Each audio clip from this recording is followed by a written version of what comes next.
नमस्कार जय जगन्नाथ। स्वाधीनता दिवस अवसर में एक सुंदर और सरल भाषणटीए आशा करुच्ची आपन को निश्चिंत भल लगे।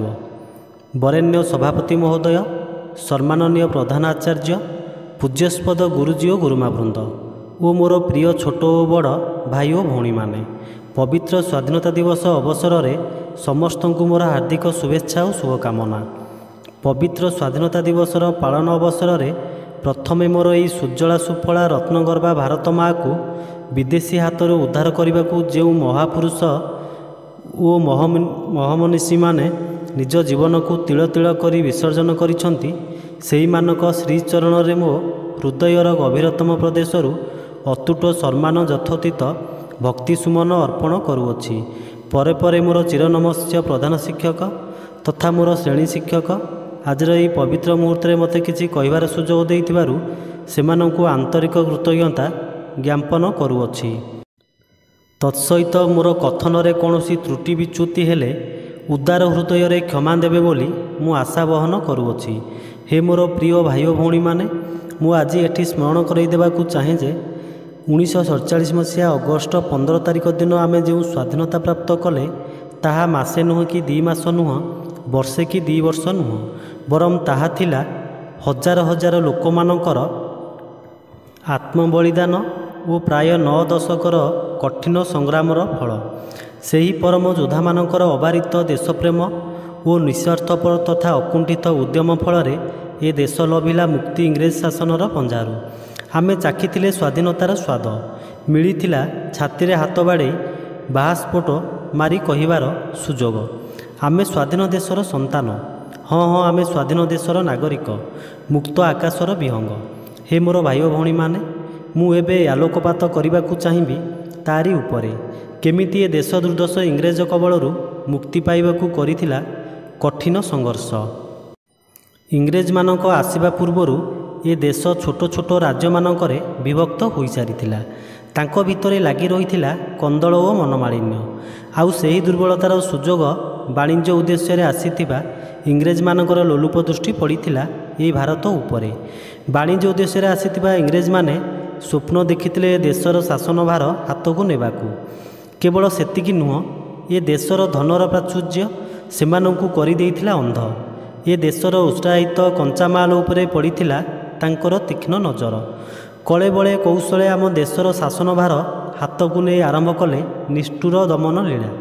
लुटि नहीं गले आमठू आमर समस्त अधिकार। जीवन होई पड़ा नितांत दुस्सह आउ दुर्विसह। निष्ठुर आउ क्रूर इंग्रेज शासन विरोध में उठिला तीव्र प्रतिवादर स्वर। 1857 मसीहा स्वाधीनता आंदोलन बीजवपन होला परे दिनकू दिन तीव्र होगाकू लगिला। देशर कोण अनुकोणरू छुटी आसिला स्वाधीनता संग्रामी मानक सुଅ। जाति धर्म वर्ण निर्विशेष समस्ते एकाकार होइगले इंग्रेज शासकर विरुद्ध रे। एक सम्मिलित रणहुंकार कंपी उठिला गगन पवन। निर्दय निर्मम इंग्रेज मानक दमन लीला किंतु बंद हैला नाही। भारतीय मानकू दमन करने तथा आंदोलन को चापी देवाकू सेमाने अत्यंत घृण्य और निष्ठुर उपाय मान अवलंबन कले। स्वाधीनता आंदोलन बहु नेतृवर्ग को जेल भितर दिन काटिबाकू हेला।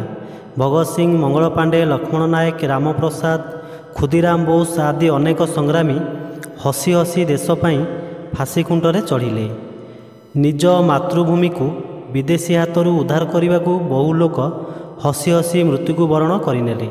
गोटे पटे महात्मा गांधी अहिंसा नीतिर मृदु निर्घोष निनादित होउथिबा बेले अन्यपटे सुभाष बोस मते रक्त दियो मु तुमको स्वाधीनता देवी परी गुरु गंभीरर नादरे गगन पवन प्रकंपित होउथिला। संग्रामी बाल गंगाधर तिलक स्वराज मोर जन्मगत अधिकार प्राणे प्राणे सृष्टि करुथिला एक अभिनव उन्मादना। कि पुरुष कि नारी, जाति धर्म वर्ण निर्विशेष सबुरी हृदय रे खेलीगला एक नवीन स्पंदन। परिशेष देशर जनशक्ति आगरे हार मानिबाकू बाध्य होला दुर्दश इंग्रेज सरकार। दीर्घ समयर पराधीनता पर 1947 मसीहा अगस्ट 15 तारिख दिन ये देश देखिला स्वाधीनतार प्रथम सूर्योदय। ये देशर समस्त जननायक महापुरुष तथा जनसाधारण समस्त हृदय रे ये देशर भविष्यत को नहीं जागी उठिला ଅନେକ ସୁନେଲି ସ୍ୱପ୍ନ। ଆରମ୍ଭ ହୋଇଗଲା ପ୍ରସ୍ତୁତି ପର୍ବ। ଏ ଦେଶକୁ ସୁସଂଗଠିତ ଓ ଉନ୍ନତ କରି ଗଢ଼ିବାର ଏକ ଅନବଦ୍ୟ ପ୍ରଚେଷ୍ଟା। ସ୍ୱାଧୀନତା ଲାଭ କରିବାର ଦୀର୍ଘ 7 ଦଶକରୁ ଉର୍ଦ୍ଧ୍ୱ କାଳ ଅତିକ୍ରାନ୍ତ ହୋଇସାରିଛି। ଆଜି ବେଳ ଆସିଛି ନିଜକୁ ସମୀକ୍ଷା କରି ଦେଖିବାର। ଆଜି ସମୟ ଆସିଛି ନିଜକୁ ପରଖି ଦେଖିବାର। ସତରେ ଆମେ କେତେ ସ୍ୱାଧୀନ?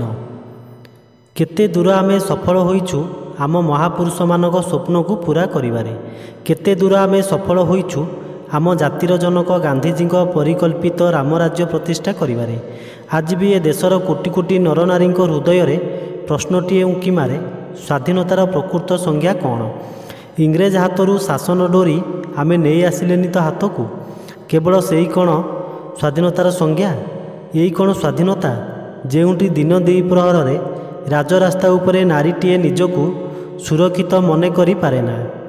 ଯେଉଁଠି ଅର୍ଥ ବଳରେ ଅଥବା ବାହୁବଳରେ କ୍ଷୁଣ୍ଣ ହୋଇଯାଏ ବହୁ ଲୋକଙ୍କର ବାକ୍ ସ୍ୱାଧୀନତା? ଏଇ କ'ଣ ସ୍ୱାଧୀନତା ଯେଉଁଠି 21ଶ ଶତାବ୍ଦୀରେ ବି ଛୁଆ ଅଛୁଆଁର ଭେଦଭାବରେ ପେଶି ହୋଇଯାଏ ବହୁ ଲୋକଙ୍କ ଜୀବନ ନାଟିକା? ଏଇ କ'ଣ ସ୍ୱାଧୀନତା ଯେଉଁଠି ଅନ୍ୟାୟ ଅନୀତି ଓ ଦୁର୍ନୀତିର ବିଷ ବଳୟରେ ନାକେଦମ ହୋଇଯାଏ ମଣିଷ? ଜାତି ଧର୍ମ ବର୍ଣ୍ଣ ନାଁରେ କନ୍ଦଳ ସୃଷ୍ଟି କରିବାର ଅଧିକାର ଏ ମଣିଷକୁ ଦେଲା କିଏ?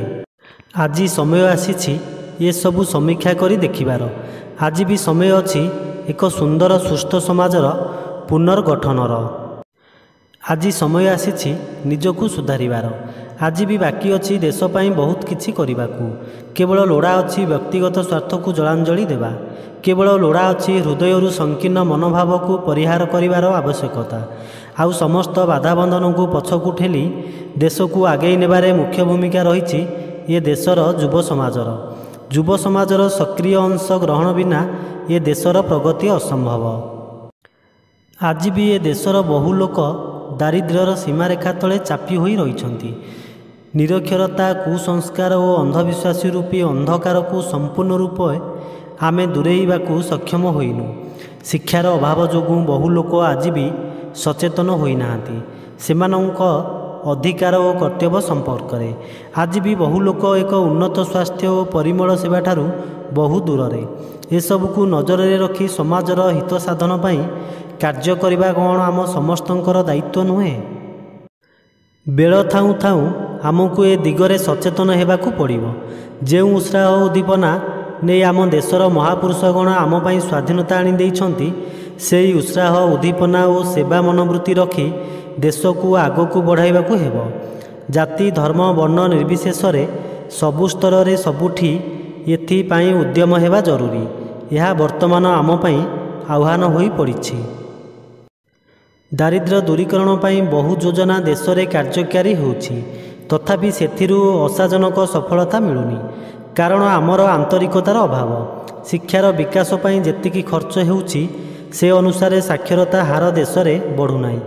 ଦୁର୍ନୀତି ଭ୍ରଷ୍ଟାଚାରକୁ ନେଇ ରୋକିଲେ ପରିସ୍ଥିତି ଅସମ୍ଭାଳ ହୋଇଯିବ।